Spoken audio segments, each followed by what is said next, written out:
not belong to the worldly life. Because the world has passed away, behold, the new thing, the godly thing has come. We've been recreated in Christ Jesus. We've been reborn in Christ Jesus. You cannot go back and take something which you have already dropped, because that is the old thing. You cannot go back and fall into the same pit which God has picked you up, because you are a new creation.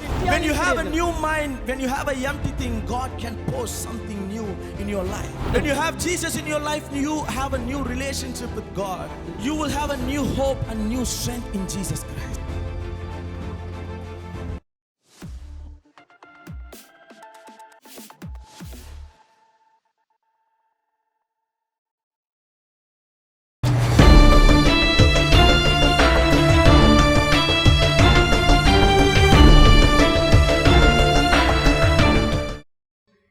Chapter 5 2 கொரிந்தியர் 5வது அதிகாரம் verse 17 17வது வசனத்தை வாசிப்போம். எப்படி இருக்க ஒருவன் கிறிஸ்துவுக்குள் இருந்தால் புது சிருஷ்டியாய் இருக்கிறான், பழையவைகள் ஒளிந்து போயின, எல்லாம் புதிதாயின. The Bible says if anyone who is in Christ, he is a new creation. வேதம் சொல்லுகிறது ஒருவன் கிறிஸ்துவுக்குள் இருந்தால் அவன் புது சிருஷ்டியாய் இருக்கிறான். Bible doesn't say he is an old creation, but Bible did say he is a new creation. பழைய மனுஷன் என்று சொல்லவில்லை, புது படைக்கப்பட்ட புது மனுஷனாய் இருக்கிறான். The old has passed away, behold the new has come. பழையவைகள் ஒளிந்து போயின, காரணம் புதியவைகள் வந்தன. Is there anybody who is in Christ Jesus? இயேசு கிறிஸ்துவுக்குள் இருக்கிறவர்கள் எத்தனை பேர்? Is there anybody who believes Jesus? இயேசு கிறிஸ்துவை நம்புகிறவர்கள் எத்தனை பேர்? Let me say something, a new miracle is coming to your house today. எனவே உங்களுடைய வாழ்க்கையிலே ஒரு புது அற்புதங்கள் வந்து கொண்டிருக்கிறது. A new joy is coming to your family. ஒரு புது மகிழ்ச்சி வந்து கொண்டிருக்கிறது. A new breakthrough is coming to your business. ஒரு புது உயர்வு உங்கள் A new strength is coming to your body. புது பலன் உங்கள் சரீரத்திலே வந்து Because the Bible says the old has passed away, behold the new things have come. ஏனென்றால் வேதம் சொல்கிறது பழையவைகள் ஒளிந்து போயின, புதியது வந்தது. Hallelujah. Hallelujah. Here it says, do not mix a new wine into the old wine skin. வேதம் சொல்கிறது புது திராட்சரசத்தை பழைய துருத்திகளில் வார்த்து வைக்க கூடாது. Let me say that again. Do not mix a new wine into the old wine skin. புது திராட்சரசத்தை பழைய துருத்திகளில் வார்த்து வைக்க மாட்டார்கள். So here the new wine represents Jesus Christ. இங்கே புது திராட்சரசம் என்பது இயேசு கிறிஸ்துவை குறிக்கிறது. The old skin represent your past, your sins. பழைய துருத்தி என்பது உங்களுடைய பழைய கால பாவங்களை குறிக்கிறது. The old skin represent your mistakes and what you have done before accepting Jesus Christ. இயேசு கிறிஸ்துவை ஏற்றுக்கொள்வதற்கு முன்பதாக உங்கள் உள்ள வாழ்க்கையில் இருக்கிற பழைய பாவங்களை அது குறிக்கிறது. You cannot be the old person and you cannot desire for the new wine to come into the new old wine skin. பழைய மனிதனாக நீங்கள் இருக்க முடியாது புதிய கிறிஸ்துவை உங்களுடைய வாழ்க்கையில ஏற்றுக்கொள்ளும்போது. So you cannot mix, after accepting Jesus Christ, you cannot mix your old life. எனவே இயேசுவை ஏற்றுக்கொண்ட பிறகு பழைய வாழ்க்கையோடு கூட கிறிஸ்துவை கலக்க முடியாது. You cannot mix with your mistakes. உங்களுடைய தவறுகளோடு கூட இயேசுவை கலந்து விட முடியாது. You cannot mix with your sin. உங்களுடைய பழைய பாவங்களோடு கூட இயேசுவை கலக்க முடியாது. In order to receive a new wine, you got to be a new skin. எனவே புது சிருஷ்டியாகிய கிறிஸ்துவை ஏற்றுக்கொள்ளும்போது நீங்கள் புதியவைகளாய் மாற வேண்டும். So what God is trying to say here, வேதம் என்ன சொல்ல விரும்புகிறது என்றால், so when you come into the presence of the Lord, நீங்கள் தேவ சமூகத்திலே வரும்போது you have to empty your mind. நீங்கள் உங்களுடைய வாழ்க்கையை வெறுமையாக ஆண்டவரிடத்தில் ஒப்புக் கொடுக்க வேண்டும். You have to refresh yourself. நீங்கள் புதுசாக மாற வேண்டும். Take all the burdens, take all the worries which has been oppressing you and come before Lord Jesus Christ as a empty vessel. ஆண்டவருடைய சமூகத்துக்கு வரும்போது எல்லா பாரங்கள் உங்களை அழித்துக் கொண்டிருக்கிற எல்லா கவலைகளையும் விட்டு வெறுமையாக தேவனுடைய கரத்திலே ஒப்புக் கொடுக்க வேண்டும். Because the Bible says the new wine has to be put into the new wine skin. ஏனென்றால் வேதம் சொல்கிறது புது திராட்சரசத்தை புது துருத்திகள் புது பாத்திரங்களில் தான் வார்த்து வைக்க வேண்டும். You cannot be an old person and coming to church and worshiping a new loving God. பழைய மனிதனாகவே இருந்து கொண்டு ஆலயத்திற்கு வந்து புதிய தேவனை ஆராதிக்க முடியாது. You cannot sin at the same time you cannot serve God. நீங்கள் தேவனையும் ஆராதித்துக் கொண்டு பாவத்திலும் இருந்து கொள்ள முடியாது. You cannot live 90% for Jesus and 10% for this world. இயேசு கிறிஸ்துவுக்காக 90% வாழ்ந்து கொண்டு 10% உலகத்திற்காக வாழ முடியாது. The Bible says if he does like that or if she does like that, that skin would burst out and it would destroy everything. வேதம் சொல்லுகிறது அப்படி நீங்கள் பழையவைகளை பழைய பாத்திரங்களிலே புது ரசத்தை வைக்கும்போது அந்த துருத்தி கிழிந்து எல்லாம் கெட்டு போய்விடும். In order to receive a new wine of Jesus Christ, you got to be a new skin. எனவே புது கிறிஸ்துவை ஏற்றுக்கொள்ளும்போது புதிதாக தேவனிடத்திலிருந்து ஆசீர்வாதங்களை பெறும்போது நீங்களும் புதியவர்களாக மாற வேண்டும். For an example, if you buy a new dress, நீங்கள் ஒரு புது Dress-ஐ எடுத்துக்கொள்வீர்களானால் you will never wear that dress without taking shower. சுத்தம் பண்ணாமல் நாம் குளிக்காதபடிக்கு அந்த ஆடையை போட மாட்டோம். Because you know that is a new dress. ஏனென்றால் உங்களுக்கு தெரியும் அது புது Dress. In order to wear the dress, you clean all your uncleanness. எனவே அந்த புது Dress-ஐ போடணும்னா உங்களுக்குள்ளாக இருக்கிற எல்லா அழுக்கையும் நாம் நீக்கிவிட்டு. In the same way, when you accept the new love of Jesus Christ, new grace of Jesus Christ, you got to clean every impurities.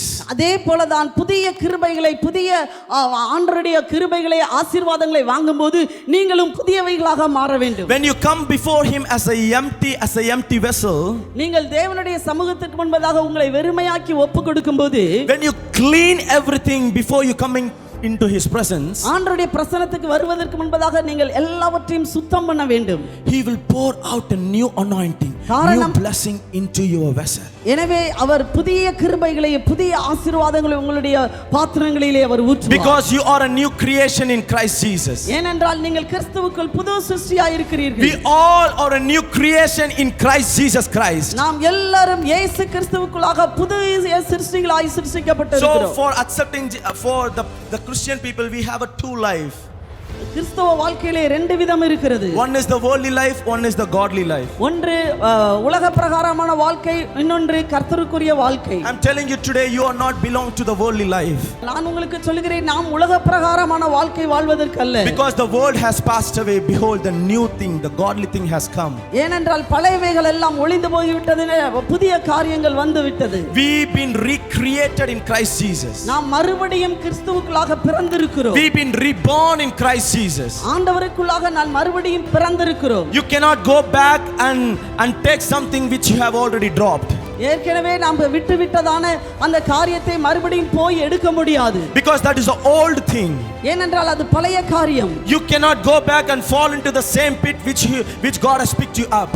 நீங்கள் பழைய விட்ட அதே காரியத்தை மறுபடியும் போய் தூக்க முடியாது. You cannot go back and do the same thing which God has already taken you away. ஆண்டவர் உங்களிடத்திலிருந்து ஏற்கனவே எடுக்கப்பட்டதான அந்த பாவங்களை மறுபடியும் போய் நீங்கள் எடுக்க கூடாது. Because you are a new creation in Christ Jesus நீங்கள் Christ. கிறிஸ்துவுக்குள் புது சிருஷ்டியாய் When you have a new mind, when you have a empty thing, God can pour something new in your life. எனவே நாம் புதிய மனதுடையவர்களாக புதிய பாத்திரங்களோடு கூட தேவனுடைய சமூகத்திற்கு வந்து புதிய ஆசீர்வாதங்களை பெற்றுக்கொள்ள வேண்டும். When you have Jesus in your life, you have a new relationship with God. ஆண்டவர் நம்முடைய இதயத்துக்குள் வந்த பிறகாக நமக்கு ஒரு புது உறவு ஆரம்பிக்கிறது. You will have a new hope and new strength in Jesus Christ. புது நம்பிக்கை புது பலம் நமக்குள்ளாக வருகிறது. Can I hear a hallelujah? ஒரு ஹalleluya சொல்லுவோமா? Hallelujah. Hallelujah. You know, wedding at Cana, it was the first sign of Jesus Christ. It was completely new to people. கானாவூர் கல்யாணத்திலே ஆண்டவர் முதலாவது அற்புதத்தை செய்தபோது அது எல்லாருக்கும் மிகவும் பிரமிக்கத்தக்க ஒரு ஆச்சரியமாக இருந்தது. Jesus, he turned a water into a wine. இயேசு கிறிஸ்து தண்ணீரை திராட்சரசமாய் மாற்றினார். It was completely a new thing to people. People never seen such a miracle before. அது ஜனங்களுக்கு மிகவும் புதியதாக இருந்தது. காரணம் அப்படிப்பட்ட அற்புதத்தை அவர்கள் அதற்கு முன்பதாக பார்த்ததே இல்லை. The Bible says when the master of the feast, when he tasted the water which have become wine, அந்த விசாரிப்புக்காரன் அந்த தண்ணீரை குடித்தபோது he called the bridegroom and he said, "Hey bridegroom," அவர் மணவாளனை அழைத்து, everyone serves a best wine first. முதலாவதாக நல்லதை எல்லாருக்கும் பரிமாறுவார்கள். But you have kept the best wine until now. ஆனால் இப்பொழுது கடைசி வரைக்கும் நீரோ நல்ல ரசத்தை வைத்திருந்தீரே என்றார்கள். Let me say that you have kept the best wine until now. நீங்கள் எல்லாரும் சொல்லுங்கள், ஆண்டவரே எனக்காக இதுவரை நல்ல ரசத்தை வைத்திருக்கிறீரே. See, let me say, when Jesus enters your house, இயேசு கிறிஸ்து உங்கள் வீட்டிற்குள்ளாக வரும்போது, when Jesus enters your relationship, ஆண்டவர் உங்கள் உறவுக்குள்ளாக வரும்போது, He turns everything as something better. He turns the water into wine. அவர் தண்ணீரை திராட்சரசமாக He மாற்றுகிறார். can turn your darkness into light. ஆண்டவர் இருளை வெளிச்சமாக There மாற்றுகிறார். is no life that God cannot transform. ஆண்டவரால மாற்ற முடியாத ஒரு வாழ்க்கையும் கிடையாது. There is no story that God cannot change. ஆண்டவரால மாற்ற முடியாத எந்த புயலும் கிடையாது. When people tasted that new wine, they were so amazed. They said, I never tasted such a best wine in my life. அவர்கள் ஜனங்கள் அந்த புது ரசத்தை ருசித்து பார்த்தபோது ரொம்பவும் ஆச்சரியப்பட்டு சொன்னார்கள், நாங்கள் இதுவரை இப்படிப்பட்ட ஒரு ருசி உள்ளதை நாங்கள் குடித்ததே இல்லை என்று சொன்னார்கள். The Bible says, taste and see that the Lord is good.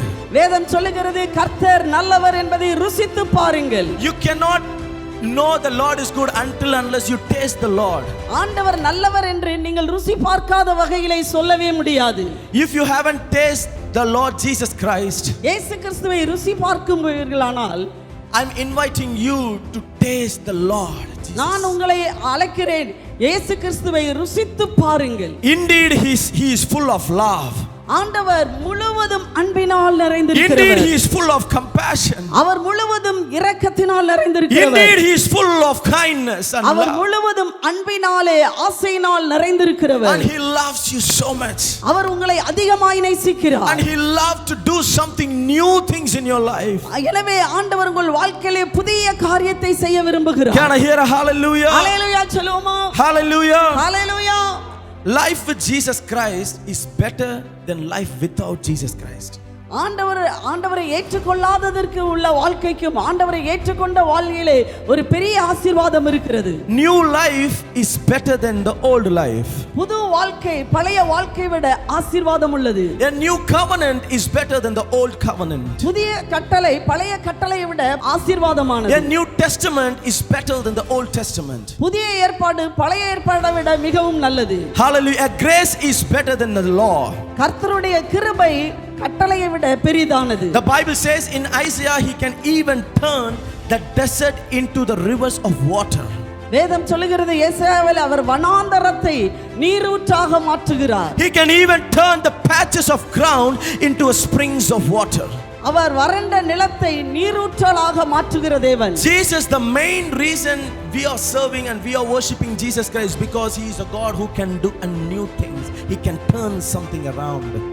வேதம் சொல்லுகிறது, நாம் ஆண்டவரை ஆராதிப்பது புதிய காரியங்களை ஆண்டவரிடத்தில் பெற்றுக்கொள்ள முடியும். God is going to change your poverty into prosperity today. ஆண்டவர் உங்களுடைய ஏழ்மையை ஆசீர்வாதமாக மாற்றுகிறார். When Jesus enters your life, he has something best for you. ஆண்டவர் உங்கள் வாழ்க்கையிலே வரும்போது நிச்சயமாகவே நன்மையானவைகளை உங்களுக்கு செய்வார். A new life is waiting for you. ஒரு புது வாழ்க்கை உங்களுக்காக A new future is waiting for ஒரு you. புது எதிர்காலம் உங்களுக்காக The best காத்திருக்கிறது. is yet to come in your life. மிகவும் மேன்மையானது உங்களுக்காக வர இருக்கிறது. Hallelujah. Hallelujah. If you believe, can you say hallelujah? நம்பினால் எல்லாரும் ஹalleluya சொல்லுவோமா? Can somebody read Isaiah chapter 43 verse 18 and ஏசாயா 19? எழுதின So the Bible says, remember not the former things, வேதம் சொல்லுகிறது, நீங்கள் முந்தினவைகளை நினைக்க வேண்டாம், nor the things of old. பழைய காரியங்களை நீங்கள் நினைக்க வேண்டாம். Behold, I am doing a new things in your life, காரணம் நான் புதிய காரியங்களை நான் செய்ய and இருக்கிறேன். now it will spring forth. அது இப்பொழுதே தோன்றும். Do you not perceive it? நீங்கள் அதை அறியீர்களா? See, when I was reading this verse, இந்த வேதத்தை வாசிக்கும் போது the Bible says, do not remember your old things. வேதம் சொல்லுகிறது, பழையவைகளை நீங்கள் நினைக்க வேண்டாம். He is a God who never remember your old mistakes. ஆண்டவர் பழைய தவறுகளை ஒருபோதும் நினைக்காதவர். He will never deal with you according to your sins and according to the person who you are. அவர் உங்களுடைய பாவங்களுக்கு தக்கதாக உங்களை நடத்த மாட்டார். Nor he repay you according to your iniquities. ஆண்டவர் உங்களுடைய மீறுதலுக்கு தக்கதாக உங்களுக்கு பழி வாங்க மாட்டார். He forgets all the old things that you have ever done. நீங்கள் இதற்கு முன்பதாக செய்த பாவங்களுக்கு தக்கதாக அவர் உங்களுக்கு செய்வதில்லை. And when he comes, he sees you as a new person. ஆண்டவர் உங்களை எப்பொழுதுமே புதிய மனிதனாகவே பார்க்கிறார். And he loves to receive you as the person who you are. ஆண்டவர் நீங்கள் எப்படி இருக்கிறீர்களோ அப்படியே உங்களை ஏற்றுக்கொள்ள அவர் விரும்புகிறார். You know, last week I met one of my friend after a long time. ரொம்ப நாளைக்கு அப்புறமாக நான் என்னுடைய நண்பனை பார்த்தேன். And he said to me, "Hey Pratap, do you remember in first year when we were studying in the first year of college?" அவன் என்னை பார்த்து சொன்னான், பிரதாப், நான் ஃபர்ஸ்ட் இயர் படித்துக் கொண்டு இருக்கும்போது உனக்கு ஞாபகம் இருக்கிறதா? In chemistry lab you have passed because you have copied someone. கெமிஸ்ட்ரியில நீ பாஸ் ஆனது அந்த பக்கத்தில் இருக்கிற பையனை காப்பி பண்ணுன, அதனால தான் நீ பாஸ் ஆனன்னு சொன்னான். When I heard this, it shook me away. நான் அதை கேட்டபோது அது எனக்கு ரொம்ப கஷ்டமா இருந்தது. I did not even remember. நான் அதை ஞாபகம் கூட வைக்கவில்லை. But he could able to remember my mistakes. ஆனால் அவன் என்னுடைய தவறுகளை ஞாபகம் வைத்திருக்கிறான். It happened before 8 years ago. இது கிட்டத்தட்ட ஒரு 8 வருஷத்துக்கு முன்னால நடந்தது. Yeah, many things happened in my life. என்னுடைய வாழ்க்கையில அதற்கு அப்புறமாக நிறைய காரியங்கள் நடந்திருக்கிறது. But still he could able to remember the mistakes what I have done. ஆனால் இன்று வரை அவன் நான் செய்த தவறை ஞாபகம் வைத்திருக்கிறான். I have done so much of good things to him. நான் அவனுக்கு நிறைய நன்மைகளை செய்திருக்கிறேன். But he did not remember any good things. ஆனால் நல்ல காரியங்களை எல்லாம் ஞாபகம் வைக்கவில்லை. But he remembered the bad things. ஆனால் நான் செய்த தவறுகளை ஞாபகம் And I said to வைத்திருக்கிறேன். him, "Hey buddy, I have done a lot of good things to you, but you never remembered any of the good things." நான் அவனை பார்த்து சொன்னேன், உனக்கு நிறைய நன்மை செஞ்சிருக்கேனே, அதெல்லாம் நீங்க நினைக்கலையா என்று சொல்லி கேட்டேன். See, people, it doesn't matter how good you are to people. நாம் ஜனங்களுக்கு முன்பதாக எவ்வளவு நல்லவர்களாய் இருக்கிறோம் என்பதுக்கு அர்த்தம் இல்லை. It doesn't matter how kind you are to people. நீங்கள் அவர்களிடத்தில் எவ்வளவு அன்பாய் இருந்தாலும் அதை குறித்து கவலைப்பட மாட்டார்கள். People would always remember bad thing about you. ஆனால் உங்களுடைய தவறுகளை, உங்களுடைய கெட்டதையே எப்பொழுதும் ஜனங்கள் ஞாபகம் வைத்திருப்பார்கள். They would always say, "Hey, I know about you, you have done that thing." அவர்கள் எப்பொழுதும் சொல்வார்களே, உன்னை எனக்கு தெரியாதா, நீ அதை செஞ்சு இல்லையே அப்படின்னு சொல்லுவாங்க. I know about your past, your old life is like this. உன்னுடைய கடந்த காலம் இப்படி இருக்கிறது எனக்கு தெரியாதா என்று சொல்வார்கள். Even they would say, "Hey, 10 years ago in this month, in this time you have done this." 10 வருஷத்துக்கு முன்னால இந்த நேரத்துல இந்த நாள்ல நீ இதை செஞ்சு இல்லையே அப்படின்னு சொல்லி சொல்லுவாங்க. People only remember your bad things. மக்கள் எப்பொழுதுமே நம்முடைய கெட்ட காரியங்களை ஞாபகம் வைத்திருப்பார்கள். People ready to point out what the mistakes you have done. நாம் செய்த தவறுகளை சுட்டிக்காட்டுவதிலே அவர்கள் ஆர்வமாய் இருப்பார்கள். But let me say something, our God, he says, "I am a God who never remember your old things." ஆனால் வேதம் சொல்லுகிறது, நான் உங்களுடைய பழையவைகளை நினைக்கவே மாட்டேன். I am a God who never sees your sin.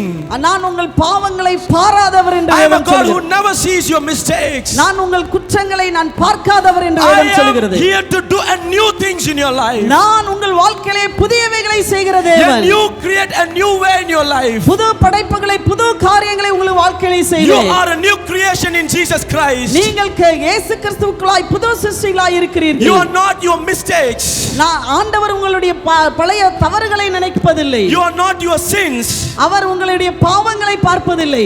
You are the child of God in Christ Jesus. நீங்கள் தேவனுக்கு முன்பதாக அவருடைய குழந்தையாய் இருக்கிறீர்கள். Hallelujah. Hallelujah. God is going to do something new. ஆண்டவர் உங்கள் வாழ்க்கையிலே புதியவைகளை செய்ய இருக்கிறார். The Bible says, "Now it springs forth, do you not perceive it?" இப்பொழுதே அதை தோன்றும், அதை நீங்கள் அறியீர்களா? Okay. So the next is where you will receive the new things. எங்கே அந்த புதிய காரியங்களை நாம் பெற்றுக்கொள்ளலாம்? When you come back to the Father's house, you will receive a new things. நீங்கள் தகப்பன் வீட்டிற்கு திரும்பும்போது புதிய காரியங்களை பெற்றுக்கொள்ளலாம். Prodigal son, he went away from his father. வேதத்திலே அவர் தகப்பன் வீட்டை விட்டு இளைய குமாரன் தூரமாய் போய்விட்டான். He thought that he is going to live a luxurious life with all those money. அவன் பணத்தை வைத்து மிகவும் ஆடம்பரமாக வாழ்ந்து விடலாம் என்று நினைத்தான். But once he had spent all of those money, ஆனால் அவன் ஒரு நாளிலே தன்னுடைய பணமெல்லாம் செலவழிந்த பின்புதாக his own friends who he has trusted, they have turned their back on him. அவன் நம்பி இருந்த மனுஷர்கள் எல்லாம் அவனை விட்டு தூரமாய் போனபோது, The own friends, they have deceived him. அவன் நம்பி இருந்ததான நண்பர்கள் எல்லாம் அவனை ஏமாற்றின போது, His own friends, they have turned against to his the prodigal son. அந்த கெட்ட குமாரனுக்கு விரோதமாக நண்பர்கள் எல்லாம் எழும்பின போது, The Bible says now he was in a very bad condition. அவன் இப்பொழுது மிகவும் மோசமான சூழ்நிலையிலே இருக்கிறான். And he was eating with pigs. அவன் பன்றிகளுடைய தவிடை தின்று கொண்டிருக்கிறான். And now he is realizing and he is taking a decision, let me go back to my father's house. அவன் இப்பொழுது உணர்கிறான், நான் இனி என் தகப்பன் வீட்டுக்கு திரும்பி போகவேன் என்று. Where the new things can happen to me. எங்கே என்னுடைய வாழ்க்கையிலே புதிய காரியங்கள் நடக்கும். Only in my father's house the new things are waiting for me. ஒரே ஒரு இடம் என்னுடைய தகப்பனுடைய வீட்டில் மாத்திரமே அந்த காரியம் நடக்கும். Let me rise up and let me go back to my father's house. இப்பொழுது நான் எழுந்து என் தகப்பனிடத்தில் போகட்டும். Let me say something. The good things, the new things happens in the house of the Lord. புதிய காரியங்கள், நன்மையான காரியங்கள் தகப்பனுடைய வீட்டில் தான் நடக்கும். This prodigal son, when he came back to his father's house, இந்த இளைய குமாரன் தகப்பனை தேடி வீட்டிற்கு வரும்போது, when his father saw the prodigal son, அந்த கெட்ட குமாரனை தூரத்திலிருந்து தகப்பன் பார்க்கிறார். he ran towards him and he hugged him, he embraced him and he kissed him. அவன் மகனிடத்திற்கு ஓடி சென்று அவனை கட்டிப்பிடித்து அவனை தழுவுகிறார். Because the son knows the new things are waiting at the Lord's house. ஏனென்றால் அந்த மகனுக்கு தெரியும், எங்க அப்பாவுடைய வீட்டிலே புதிய காரியங்கள் எனக்காக காத்திருக்கிறது. He knows when I go back to my father's house, he is going to treat me good. நான் என்னுடைய தகப்பன் வீட்டிற்கு போவேன் என்றால் அவர் என்னை நன்றாக நடத்துவார். I know when I go back to my father's house, he is going to accept me. எனக்கு தெரியும், என் தகப்பன் வீட்டுக்கு போனால் அவர் என்னை ஏற்றுக்கொள்வார். I know when I go back to my father's house, he is not going to see my physical appearance, but he is going to see my heart. அவர் என் தகப்பன் வீட்டுக்கு போவேன் என்றால் அவர் என்னுடைய புறத்தோற்றத்தை பார்க்க மாட்டார், என்னுடைய இருதயத்தை பார்ப்பார். But when he came back, his father hugged him and embraced him. அவன் தகப்பன் வீட்டுக்கு திரும்பின போது தகப்பன் அவனை கட்டி தழுவினார். And not only that, his father gave him a new ring. அது மட்டுமல்ல, அவனுக்கு ஒரு புது மோதிரத்தை போட்டார். A new wristwatch. ஒரு புது வாட்சி கொடுத்தார். A new shoes. புது ஷூவை கொடுத்தார். A new outfit. விருந்தை ஆயத்தம் பண்ணி வைத்தார். And he celebrated his son. அவர் மகனோடு கூட கொண்டாட்டத்தை கொண்டாடினார். Let me say something. When you come back to the father's house, there is a new life is waiting for you. நீங்கள் தகப்பன் வீட்டிற்கு வரும்போது அங்கே புதிய காரியம் உங்களுக்காக ஆயத்தமாக இருக்கிறது. There is a new future is waiting for you at the Lord's house. ஒரு புது எதிர்காலம் உங்களுக்கு ஆயத்தமாக இருக்கிறது. There is a new dress is waiting for you at the Lord's house. ஒரு புது Dress உங்களுக்காக ஆயத்தமாக இருக்கிறது. There is a new ring is waiting for you at the Lord's house. ஒரு புது மோதிரம் உங்களுக்காக ஆயத்தமாக இருக்கிறது. There is a new feast is ready for you at the Lord's house. புது ஃபீஸ் உங்களுக்காக ஆயத்தமாக இருக்கிறது. Hallelujah. Hallelujah. Our God is a God who does a new things. நம்முடைய தேவன் புதிய காரியங்களை செய்கிற தேவனாய் இருக்கிறார். And he is a good God. அவர் மிகவும் நல்ல தேவன். And he loves to do a new branded new things. ஆண்டவர் உங்களுக்கு புதிய காரியங்களை செய்யும்படி விரும்புகிற தேவனாய் இருக்கிறார். The Bible says no addiction is too strong for God. ஆண்டவரால விடுவிக்க முடியாத எந்த அடிமைத்தனமும் இல்லை. It doesn't matter what the situation you find yourself today. நீங்கள் எந்த சூழ்நிலையிலே நீங்கள் போய் கொண்டிருந்தாலும் பரவாயில்லை. Because the prodigal son, he knows when he was eating with those pigs. ஏனென்றால் அவன் இளைய குமாரன் பன்றை தின்று தவிடை தின்று கொண்டிருக்கும்போது he knows deep down this is not how my life is going to end.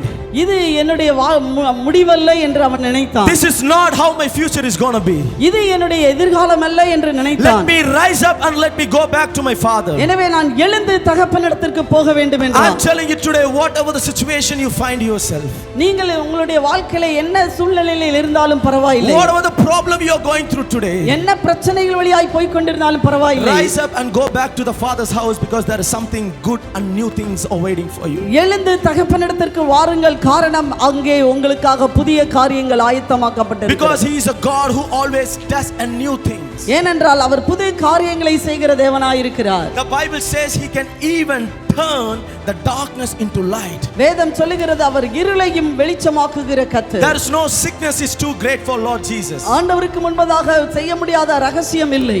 There is no chains that he cannot break.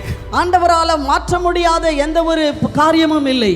It doesn't matter how your sin looks like, when you come back to the Father, he is going to clothe with the righteousness.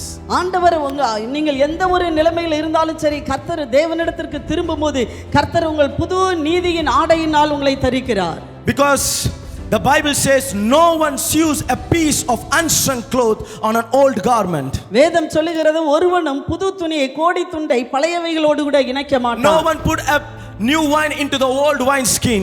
புது ரசத்தை பழைய துருத்திகளில் வார்த்து வைக்க When மாட்டான். you taste the new wine, you will never go back to the old wine. எனவே புது ரசத்தை நீங்கள் ருசித்து பார்ப்பீர்களானால் பழையவைகளுக்கு நீங்கள் போகவே When you மாட்டீர்கள். taste the new life of Jesus Christ, you will never go back to your old life. நீங்கள் புதிய இயேசு கிறிஸ்துவை ருசிக்க பழைய வாழ்க்கைக்கு நீங்கள் போகவே மாட்டீர்கள். Behold, I am doing a new things. காரணம் நான் புது காரியங்களை செய்கிறேன். The old has passed away. பழையவைகள் ஒளிந்து போயின. Behold, the new things are coming. இதோ நான் புதிய காரியத்தை The new செய்கிறேன். miracle is coming to your house. புதிய அற்புதங்களை உங்கள் வீட்டுக்கு The new வருகிறது. redemption is coming to your family. புதிய விடுதலை உங்கள் வீட்டுக்கு A new வருகிறது. breakthrough is coming to your business. புதிய ஆசீர்வாதங்கள் A new job is coming and knocking your door. ஒரு புது வேலை உங்களுக்கு A வருகிறது. new promotion is coming. புது உயர்வுகள் உங்களை தேடி Because our வருகிறது. God is a God who always do a new things. ஏனென்றால் நம்முடைய தேவன் எப்பொழுதுமே புதிய காரியங்களை Can we all செய்கிறார். put our hands and give எல்லாரும் glory to கரங்களை God தட்டுவோமா? Jesus? ஆண்டவருக்கு மகிமை செலுத்துவோம். Hallelujah. Hallelujah. Does anyone believe that God is going to do a new thing in this week? எத்தனை பேர் சொல்கிறீர்கள் இந்த வாரத்திலே கர்த்தர் எனக்கு புதிய காரியங்களை செய்வார் என்று? Just forgot what has happened till yesterday night. Say bye bye to everything. நேற்று வரை நடந்ததுக்கு எல்லாரும் நீங்கள் பை பை சொல்லி விடுங்கள். Bye bye to your pain. நேற்று வரை இருந்ததான எல்லா துன்பங்களுக்கும் வலிகளுக்கும் Bye வேதனைகளுக்கும் bye bye to bye your disease. எல்லா வேதனைகளுக்கும் பை பை Bye சொல்லுங்கள். bye to the bad news. கெட்ட காரியங்களுக்கு எல்லாம் பை பை சொல்லி விடுங்கள். Because I am serving a God who done a new things. ஏனென்றால் நாம் புதிய காரியங்களை செய்கிற தேவனை ஆராதித்துக் கொண்டு And இருக்கிறோம். when he comes, he transforms everything. அவர் வரும்போது எல்லாவற்றையும் மாற்றுகிறார். Hallelujah. Hallelujah. Can we all stand to our feet? எல்லாரும் எழும்பி நிற்போமா? Yes. Roko Shadurahantanam. The old has passed away. Behold, the new has come. The old has passed away. Behold, the new has come. The old has passed away. Behold, the new things is coming to your house. அன்பார்ந்தவர்களே, ஒவ்வொரு ஞாயிற்றுக்கிழமையும் ஏராளமான ஜனங்கள் நமது ஆலயத்திற்கு வந்து விடுதலை, சுகம், ஆசிர்வாதம் மற்றும் சமாதானம் பெற்று செல்கின்றனர். நமது சபையின் ஆராதனை நேரங்கள் ஒவ்வொரு ஞாயிற்றுக்கிழமை தோறும் முதலாம் ஆராதனை அதிகாலை 5 மணிக்கும், இரண்டாம் ஆராதனை காலை 7 மணிக்கும், மூன்றாம் ஆராதனை காலை 9 மணிக்கும், நான்காம் ஆராதனை மாலை 6:30 மணிக்கும் நடைபெறும். முதல் 3 ஆராதனைகளையும் நீங்கள் நேரலையாக சபையின் யூடியூப் வலைதளத்தில் உள்ள IPA சர்ச் கிணத்துக்கடவு சேனலில் உலகத்தின் அனைத்து பகுதிகளிலும் இருந்து பார்த்து பயனடையலாம். சிறுவர்களுக்கான ஓய்வு நாள் பள்ளி முதலாம் ஆராதனையில் காலை 5:45 மணிக்கும், இரண்டாம் ஆராதனையில் காலை 7:45 மணிக்கும், மூன்றாம் ஆராதனையில் காலை 9:45 மணிக்கும் நடைபெறும். மாதாந்திர அறிவிப்புகள் ஒவ்வொரு மாதமும் மாதத்தின் 1ஆம் தேதியன்று எண்ணெய் பூசி சுகமளிக்கும் வாக்குத்தத்த ஆராதனை அதிகாலை 5 மணிக்கும் காலை 10 மணிக்கும் நடைபெறும். ஒவ்வொரு மாதமும் 2ஆம் வெள்ளிக்கிழமை அன்று திறப்பின் வாசல் முழிரவு ஜெபம் இரவு 10 மணிக்கு நடைபெறும். ஒவ்வொரு மாதமும் 3ஆம் வெள்ளிக்கிழமை அன்று கட்டுகளை அவிழ்க்கும் உபவாச ஜெபம் காலை 10 மணிக்கு நடைபெறும். இக்கூட்டங்களில் கலந்து கொண்டு தேவ ஆசீர்வாதம் பெற்றுக்கொள்ள உங்கள் யாவரையும் அன்புடன் அழைக்கிறோம். வாரத்திற்கான அறிவிப்புகள் ஒவ்வொரு புதன்கிழமையன்றும் வாலிப சகோதரர்களுக்கான ஜெப கூடுகை மாலை 7 மணிக்கு நடைபெறும். ஒவ்வொரு வியாழக்கிழமையன்றும் ஆண்களுக்கான ஜெப கூடுகை புதிய ஆலயத்திலும், பெண்களுக்கான ஜெப கூடுகை பழைய ஆலயத்திலும் மாலை 7 மணிக்கு நடைபெறும். ஒவ்வொரு ஞாயிற்றுக்கிழமையன்றும் வாலிப சகோதரிகளுக்கான ஜெப கூடுகை மாலை 5 மணிக்கு நடைபெறும். நமது சபையில் தினமும் காலை 10 மணி முதல் மதியம் 2 மணி வரை ஜெபக்குழுவாக இணைந்து சபைக்காகவும் தேசத்திற்காகவும் ஜெபங்கள் ஏறெடுக்கப்படுகிறது. சபை ஆராதனையில் கலந்து கொள்ள உங்கள் யாவரையும் அன்புடன் அழைக்கிறோம். எங்களது முகவரி IPA ஜெப ஆலயம், சர்வம் தியேட்டர் பின்புறம், பொள்ளாச்சி மெயின் ரோட், கிணத்துக்கடவு 642109. ஜெப உதவிக்கு பாஸ்டர் E. ஜெயராஜ் 9443435618 9488873284. அன்பார்ந்தவர்களே, உங்கள் உதாரத்துவமான காணிக்கைகளால் இந்த டிவி நிகழ்ச்சியை தாங்க விரும்புவோருக்கான விவரங்கள், எங்கள் வங்கியின் கணக்கு விவரங்கள், account name Kinathukadavu Indian Pentecostal Assemblies, account number 170902000003123, IFSC code BARB 0KINATH. Account type current. Bank name Bank of Baroda, Branch Kinathukadavu. இணையதளத்தின் மூலமாக உங்கள் காணிக்கைகளை எங்களுக்கு செலுத்த விரும்பினால் www.ipaprayerchurch.org என்ற இணையதளத்திற்குள் சென்று டொனேட் என்ற ஆப்ஷனை கிளிக் செய்து உங்கள் உதாரத்துவமான காணிக்கைகளை எங்களுக்கு அனுப்பலாம். மேலும் கிணத்துக்கடவு இந்தியன் பென்டேகோஸ்டல் அசம்பிளிஸ் என்ற பெயரில் டிடி, செக் மற்றும் மணி ஆர்டர் மூலம் உங்கள் காணிக்கைகளை எங்கள் முகவரிக்கு அனுப்பலாம். எங்கள் முகவரி ஐபிஏ ஜெப ஆலயம், சர்வம் தியேட்டர் பின்புறம், பொள்ளாச்சி மெயின் ரோடு, கிணத்துக்கடவு. மேலும் தொடர்புக்கு 9434355618 மற்றும் 9488873284.